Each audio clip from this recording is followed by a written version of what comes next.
เนาะพี่น้องFC หลายๆคน FC หลายๆท่านเพิ่นก็ถามกันเข้ามาเนาะพี่น้องเนาะก็คือว่าเอาเวียงเอ้ยว่าเนาะอ่าบ่ได้ไปถ่ายน้องตุ๊กแล้วบ่ยาแล้วบ่ตั้งแต่เอาน้องมาส่งนี่คือบ่เห็นลงคลิปคือบ่เห็นเขาไปถ่ายนู่นนั่นนี่บางคนก็ว่าไปอยู่เฮือนปู่เฮือนย่าปู่ย่าบ่ให้ถ่ายนู่นนั่นนี่บ่แม่นพี่น้องเนาะเพิ่นก็ให้ถ่ายอยู่พี่น้องเอ้ยแต่ว่าเวียงบ่ได้ไปเนาะแล้วก็ไปอยู่เฮือนปู่เฮือนย่า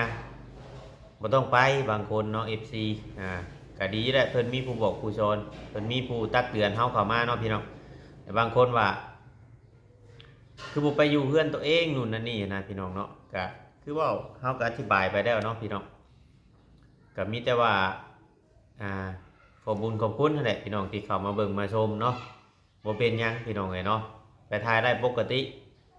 แต่ทีมงานก็เข้าไปอยู่มื้อนี้พี่น้อง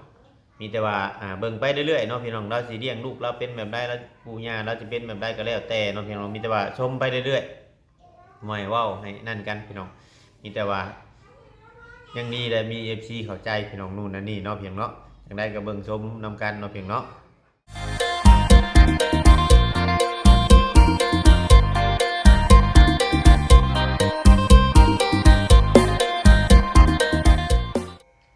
กับสบายดี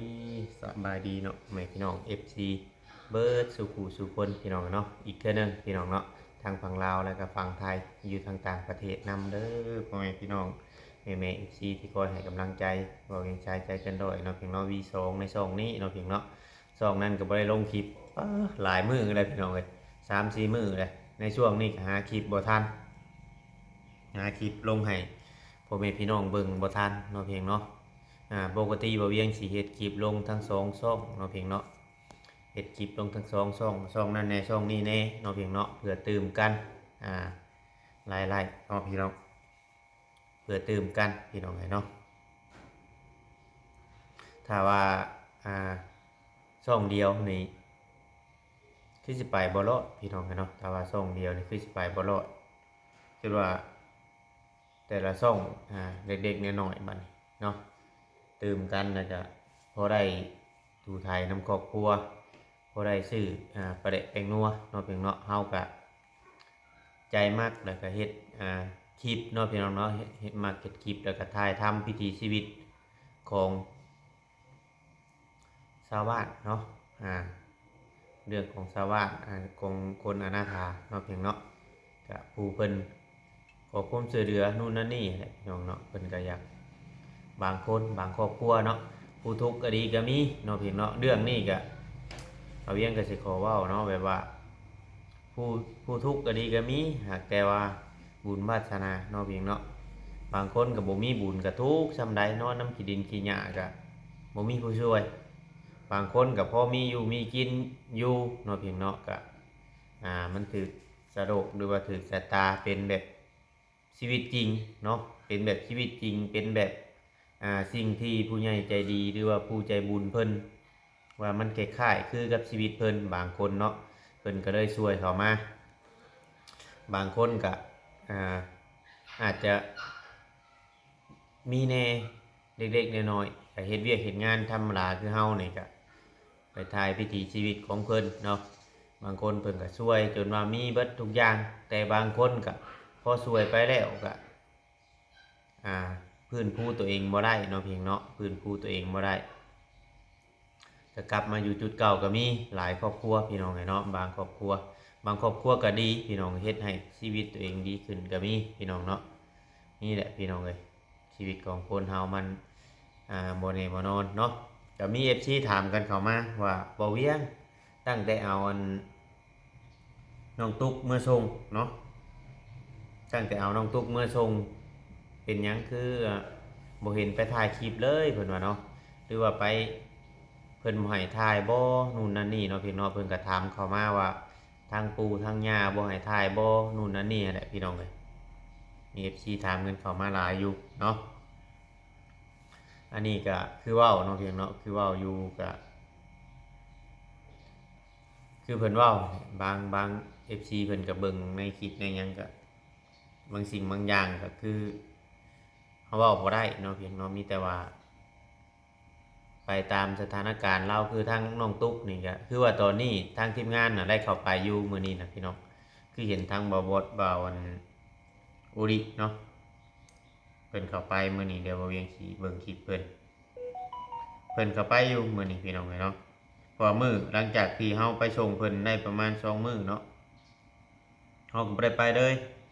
แต่ FC เพิ่นถามเข้ามาว่าทีมงานเฮานี่ปะเราบ่นู่นนั่นนี่ให้พี่น้องเอ้ยบ่แม่นว่าปะหรอกพี่น้องเพราะว่าเฮาก็อยากให้อันบางเทื่อบางทีก็ว่าอยากให้ลูกผัวเพิ่นเบิ่งนู่นนั่นนี่แหละพี่น้องบัดที่นี่ก็คือน้องตุ๊กก็เราบ่ได้อันนั้น ได้กับปู่กับย่ารู้สึกว่าเพิ่นเป็นจังได๋เพิ่นดีคือเฮาก็อยู่นำเพิ่นเป็นลูกเพิ่น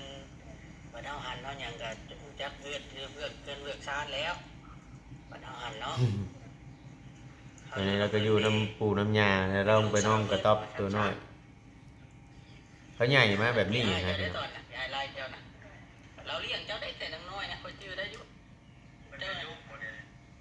ไปล่ะเนี่ยว่าอะไรนะได้ลูกบ่อ๋อ มันหน่อยเดียวพอนะ ไปว่ามันยันมันเปื่อยแอวมันนะ เดี๋ยวก็มีแต่ว่าไว้เรียกว่าเมื่อปกติแล้ว หาตัวสิมาเนี่ยมันเก้าเก้าก็ได้เรื่องละ ผูกแขน แม่ขึ้นมาอาบน้ำให้ อะไรไว้ในเจ๊ซ้ำนี้ ชอนเปิ้ลอาบน้ำ ย่างออก เด็กน้อยเนาะพี่น้อง บุเป็น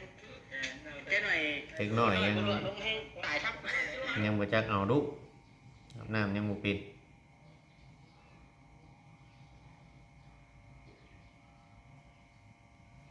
มีแต่ว่าเบิ่งไปให้ไหนพี่น้องเอ้ยเฮาก็เข้าไปทายเนาะทั้งเทื่อว่ามีผู้รักผู้ใหญ่เบิ่งคือว่าผัวเราก็ต้องไปเฮ็ดงาน ต้องไปเฮ็ดงานก็แต่อยู่เบิ่งลูกเบิ่งเมียก็คือเว้าเนี่ยเขาเจ้าคิดว่าให้พ่อให้แม่เขาเราก็สิเชื่อใจพ่อแม่เราแบบพ่อแม่เบิ่งท่าแบบนี้นะไปเฮ็ดงานตอนแรงแล้วกลับมาแบบนี้แหละพี่น้องกันเนาะบ้านนอกบ้านนาเฮาคือทางช่างจ้อยคือบ่เห็นทีมงานถ่ายลงพี่น้องคือทางพ่อน้องตุ๊กนี่แล้วเราไปทางอื่นเนี่ยบ่เนาะเพียงเนาะ FC เพิ่นก็อันนั้นอยู่พอเวียงเดียวบางเทื่ออาจจะได้เข้าไปเบิ่งอยู่มื้ออื่นเนาะพี่เนาะเข้าไปเบิ่งทางงานพอจอยอยู่เป็นอะไรเนาะมีทางผู้รักผู้ใหญ่คือเว้าหั่นแหละเพิ่นก็ให้ไปเบิ่งก่อนคือเราน่ะสิโดยสิเจ้านำเฮาแบบ คือเราเว้าอยู่บ่คือว่าเพิ่นก็เบิ่งเนาะพี่เนาะอันนี้บ่แม่น FC ก็เพิ่นก็คอมเมนต์กันเข้ามาหลายอยู่โอ้ยคำว่าสิอันช่วยแล้วน่ะบางเพิ่นว่าบางคนเพิ่นก็ให้ไปช่วยคนอื่นซะเพิ่นว่าเนาะย่านว่าเราเตรียมขายคือเก่าเพิ่นว่าเนาะเรื่องที่ดอกที่ดินที่ว่าเวียงถามน่ะมันบ่แม่นแบบนั้นพี่น้องเนาะก่อนบัดนี้น่ะทางผู้ใหญ่เพิ่นเว้าน่ะถ้าว่ามันเราสิอยู่อันนี้หรือว่านู่นนั่นนี่น่ะคำว่านั่นน่ะมันก็ต้องซื้อน่ะซื้อเป็นชื่อผู้อื่นเพิ่นว่าหรือว่าในความคิดความเห็นเฮานี่ก็ถ้าว่าสิเฮ็ดให้เรานั่นปุ๊กกระต๊อบกระแตบอยู่นำลูกนำหยังหั่นก็อยู่นำลูกเราก็ได้เด้อพอเฮือนก็มี2ห้องอยู่แล้วสมมุติว่าอยู่นำมันเฮือนน้องตุ๊กน้องทรายคือบ้านเฮาเจ้าข่อยเนาะเฮือนหลังมันใหญ่ซำนั้นก็คือว่าเป็นครอบครัวใหญ่แบบคือว่าเวียงแบบนี้อยู่นำกันกับลูก4-5คนอัน2-3คน4คนคือว่าเวียงเฮือนว่าเวียงนี่ก็ยังอยู่หลาย มันบ่จำเป็นต้องแบบว่านั่นหรอกพี่น้องเนาะแต่ว่าปัญหาว่าเราสิอยู่บ่เราก็เป็นคนแบบไปเลยๆหั่นน่ะเนาะนั่นแหละคือเขาคุมื้อนี่คือทีมงานเขาไปเบิ่งนี่ก็ทางน้องตุ๊กก็อยู่กระตูบนั่นแต่ว่าทางแม่ย่าเพิ่นอาบน้ำอาบในให้เฮาก็คือยูทูบเบอร์นี่เว้าง่ายๆซะบางสิ่งบางอย่างเฮาเห็นเฉพาะตอนที่เฮาเข้าไปเนาะบ่ว่าไผหรอกพี่น้องเอ้ยเนาะเฮาก็เห็นเฉพาะตอนเฮาเข้าไปบัดเฮาออกมาแล้วก็จักสิว่าแนวใดเฮาก็บ่ฮู้เนาะคืออันทาง FC ในหลายท่านผู้เพิ่นอยากเบิ่งวิถีชีวิตอ่าความนั่นเนาะพี่น้องเฮาก็เว้าบ่ได้เนาะบางเทื่อบางทีก็ถ่ายลงไปหลายก็มันเกิดดราม่าหลายมันก็ยากนะพี่น้องมันยากที่จะแก้เลย ผมเคยมีดราม่าแบบรุนแรงมาแล้วกับมันครอบครัวนี้เนาะกับน้องตุกนี้ก็เลยมีแต่ว่าค่อยๆปรับเนาะค่อยๆปรับแล้วก็เบิ่งไปว่าเราสิเลี้ยงลูกเราประมาณลูกเราอ่าได้จัก3-4 เดือนบ่แบบนี้นะพี่น้องสมมุติว่าสิให้เราลงไปอยู่เรือนเราเองก็มันบัดไกลเลยพี่น้องก็เป็นห่วงอีกแบบหนึงถ้าว่าผัวบ่เอาใจใส่ถ้าว่าผัวบ่อยู่นำนี่ก็น่าเป็นห่วงถ้าเอาน้องตุกลงไปอยู่พุ่นน่ะไปอยู่เรือนเราน่ะเพราะมันอยู่ไกลหมู่แล้วก็มันอยู่ไกลประมาณเป็นกิโลพุ่นแหละพี่น้องเนาะห่างจากเรือนปู่เรือนย่าแล้วก็ห่างจากเรือนคนในแถวนั้นมันบ่มีไผอยู่แถวนั้นแล้วเนาะก็เลยว่าอยู่น้ำปูน้ำยาไปนี่บาง FC เพิ่นว่ามันบ่เกี่ยวกับน้ำกับหยังซื้อเอาคำว่านั่นก็แบบแถวบ้านเพิ่นชอบเพิ่นชิมแต่ก่อนคือเห็นเขาเจ้าซื้อเนาะพี่น้องเนาะอันนั้นก็แม่นอยู่พี่น้องเนาะอันนั้นก็แม่นอยู่คือเขาซื้อแต่ก่อนนั่นบางเทื่อก็มีผู้รักผู้ใหญ่ซื้อให้บางเทื่อก็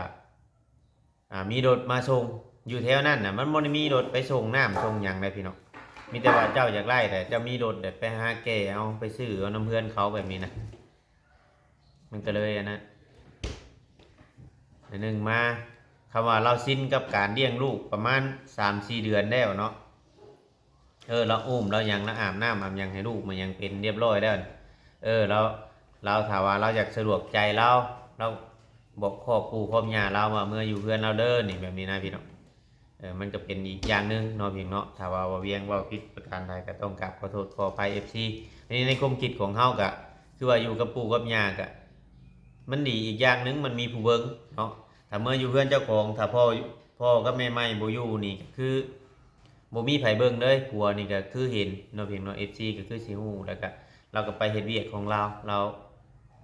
อ่าตอนแรงมาเราจังมาแบบนี้นะพี่น้องบางเทื่อเนาะเฮาก็เห็นเฉพาะแต่ตอนที่เฮาไปถ่ายคลิปเนาะ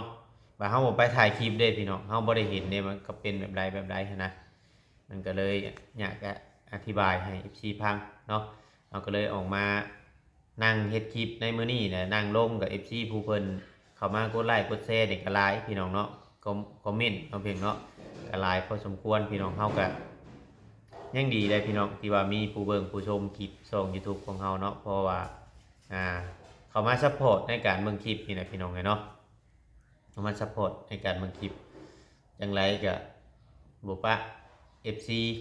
ที่ว่าเพิ่นคอมเมนต์มาบอกมานั่นนี่ก็เฮาก็เก็บไปบอกไปนั่นอยู่บางอย่างเนาะแต่บางอย่างเฮาบอกเฮาก็บ่ได้ออกอากาศให้พ่อแม่พี่น้องฮู้เนาะน่าจะมีแต่ว่าคนนี่ถ้าเฮาสิรัดแปลงคนนี่ถ้าเฮาเว้าแห้งเกินไปก็มันเป็นอันแบบก้าวไกลชีวิตเขาขนาดพี่น้องมันก็เลยแต่ว่าคอยบอกคอยอย่างนี้อะไรมันดีเนาะนี่อะไรมันดีแหละให้เฮ็ดเอาแล้วก็มีแต่ว่าหักเพลง FC แหละแม่นความ FC เบิดทุกอย่างทุกประการพี่น้องเนาะ FC เว้าอย่างมากก็ถือเบิดเพราะว่ามันเคยมีบทเรียนมาแล้วแล้วมันก็เคยเป็นมาแล้วเนาะก็เลยแบบว่าบ่อยากให้อันนั้นคือว่าทีมงานเฮานี้มันก็มีหน้าที่เฮ็ดคลิปนำช่อง YouTube ลงเฮ็ดลงเพื่อหายอดวิวก็ว่าแม่นแหละพี่น้องเนาะก็ซอยเรือไปนำหั้นนะพี่น้องก็คือว่าทางน้องตุ๊กนี่นับตั้งแต่คลอดลูกเนาะคือว่าทีมงานนี่ทางผู้ใหญ่ใจบุญเพิ่นผู้ใหญ่ใจดีเพิ่นช่วยเบิดทุกอันทุกแนวเลยพี่น้องเนาะว่าจะเป็นใช้หนี้ใช้สินนู่นนั่นนี่เนาะจ่ายค่าหึค่ายาเนาะพี่เนาะช่วยให้เพิ่นก็สงสารน้องตุ๊กกับลูกพี่น้อยเด็กน้อยเนาะสงสารเด็กน้อยว่ามันมาตกอยู่ในสภาพนี้บางคนก็ว่าอยากให้ไปเฮ็ดหมอกเฮ็ดมันก็บ่ฮู้นำตัวนี้เกี่ยวไทยพี่น้องเนาะมีแต่ว่าให้กำลังใจกันแหละพี่น้องเนาะเลี้ยงลูกให้ใหญ่ให้สูงคือได้ยินข่าวว่าวันพุธเนาะวันพุธจุเพิ่นจะผูกแขนหับเอาควันลานออกพื้นออกไผ่แบบคือเฮ็ดแบบบ้านเฮาน่ะแต่ว่าเพิ่นเอิ้นผูกแขนเนาะเพราะว่า เพิ่นบ่ได้อยู่ภายมีแต่ต้มน้ำอุ่นน้ำหยังกินนั่นแหละคือทางสาวนางก็ไปอยู่เมื่อวานนี่เนาะ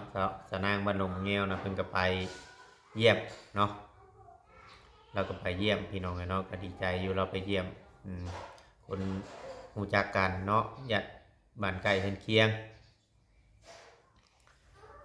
จะเราถ่ายหนิดนึงพี่น้องเนาะ FC ก็คอมเมนต์กันเข้ามาอยู่ว่า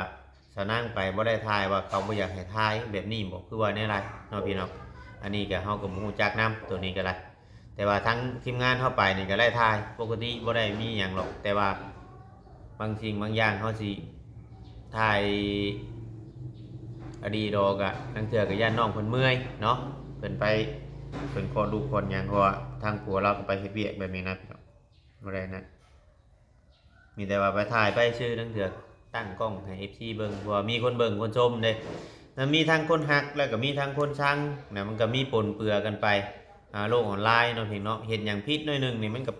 ซ้ำมีดสองคมพุ่นน่ะพี่น้องเนาะสำละสองคมเพิ่นก็ยังเว้าอยู่คือว่าเฮาก็ยังดีได้คือว่า FC ก็เริ่มบางคนเพิ่นก็เริ่มสงสารนู่นนั่นนี่ครับบางคนเพิ่นก็เริ่มเข้าใจเนาะบางคนก็ว่าอยู่น้ำปูน้ำยาก่อนดีแล้วให้มันแข็งแห้งก่อนไปอยู่พุ่นก็ดูแลตัวเองผู้เดียวคือเก่านะพี่น้องมันบ่มีผู้เพิ่งหนึ่งมาบัดอยู่ไกลเนาะจักหน่อยบัดชาวบ้านก็สิเว้าอีกเนาะแนวนั้นแนวนี้อีกก็มีแต่ว่านั่นเบิ่งกันไปแนวใดมันบ่ดีบ่งามก็คอมเมนต์เข้ามาตักเตือนเด้อ FC เด้อเนาะคอมเมนต์กันเข้ามาตักเตือนแนวใดมันบ่ถูกบ่ต้องบ่ควรพี่น้องเนาะก็เฮาเองก็พยายามสิปรับปรุงได้แก้ไขทุกอย่างพี่น้องเนาะในการถ่ายคลิปของชุมเฮานี่ก็อาจสิแบบพื้นฐานเนาะพื้นฐานหรือว่า FC บ่หลายเนาะ FC บ่หลายแล้วก็บ่มีผู้คอยซัพพอร์ตแล้วก็บ่มีผู้จึ้งนะพี่น้องมันบ่มีอันผู้หลักผู้ใหญ่เว้าง่ายๆถ้าแบบว่าสิคอย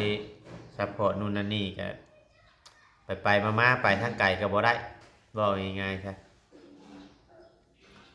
หนึ่งมาเฮาก็บางเทื่อก็มีทั้งคนล่าก็หลายแบบว่าเฮ็ดคลิปบ่ได้มาตรฐานเนาะในการเฮ็ดการเบิ่งการชมมานะมาพี่มาสบายดีบ่ลุงก่อน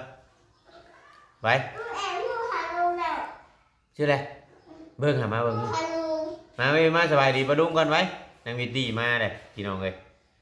เพิ่นบ่ได้อันมาสบายดีบ่ลุงหลายมื้อเติบได้นี่มาพี่มานั่งนำไปดีบ่ลุงก่อนไปดีบ่ลุงก่อนไว้โดยบิวตี้แคเฮียนเด้อเจ้าห้องเพลงยังนั่นให้ประดุงพังห้องเพลงแก้มเจ้าก้อยลอยบ่เว้าในใดอันพอเอ็มมาเลยพ่อแม่หาได้น้อย ห้องเป็นอันเดียวนี่คือบ่ห้องหลายๆนะบัดเฮียนก่อนบ่เฮียนใหม่บ่กินขนมลายจักเถียวจังเฮียนยืนให้ปะลุงเบิ่งอยู่ใหญ่ได้บ่ใหญ่แล้วบัดทั่วหัวพ่อแล้วบัดโอ้ตะพ่อนอยู่บัด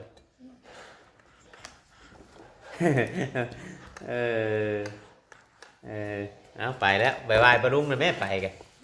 พี่มาบายบายปะลุงอยู่พี่ไปย่างไปด้วย